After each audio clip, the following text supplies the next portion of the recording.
वडोदरा शहर के सुबानपुरा इलाके से ये खबर सामने आ रही है, जहां पर साईं बाबा मंदिर निकट एक जानलेवा हमला हुआ है।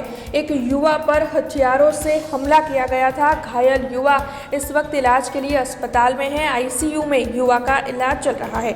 सूत्रों के हवाले से जो जानकारी मिल रही है उसके मुताबिक आरोपी अहमदाबाद के है और साथ ही पीड़ित भी अहमदाबाद का रहने वाला है। तब ये पूरा मामला गोरवा पुलिस थाने में दर्ज हुआ है। गोरवा पुलिस थाने के पीआई समेत अधिकारी सीसीटीवी फुटेज खंगाल रहे हैं और इस बिना पर इस वक्त पुलिस की ओर से आगे कार्रवाई शुरू कर दी गई है। वैसे घटनास्थल पर एफएसएल की टीम भी पहुंच चुकी है और मामले में आगे जांच जारी है।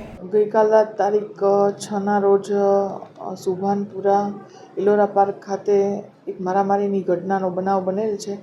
આ બનાવને ભોગ બનનારની સારવાર દરમિયાન પૂછપરછ કરતા એ લોકો મૂળ સુરેન્દ્રનગરના હોય અને મિત્ર વર્તુળ છે, અગાઉની કોઈ અદાવત અને અગાઉની કોઈ જે માથાકૂટ છે એને લઈને એમના જ મિત્રો દ્વારા મારામારીનો બનાવ બનેલો છે।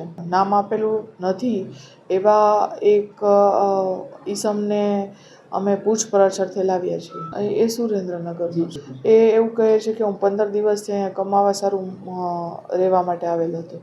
એ સામાવાળા મિત્રો છે, કોઈ અમદાવાદ રહે છે, કોઈ સુરત રહે છે અને કોઈ સુરેન્દ્રનગર રહે છે। અગાઉની કોઈ બોલાચાલી અને મિત્રતાની અંદર જ માથાકૂટ થયેલી એને કારણે બતાવે છે અને ભોગ બનનારની રાતની જે હાલત છે એની અંદર વધારે પૂછપરછ થઈ શકી નથી, એટલે થોડું ભાનમાં આવીએ।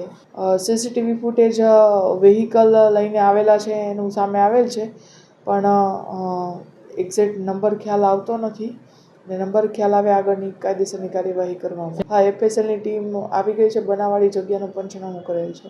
તંદુરસ્ત છે, સ્ટેબલ છે।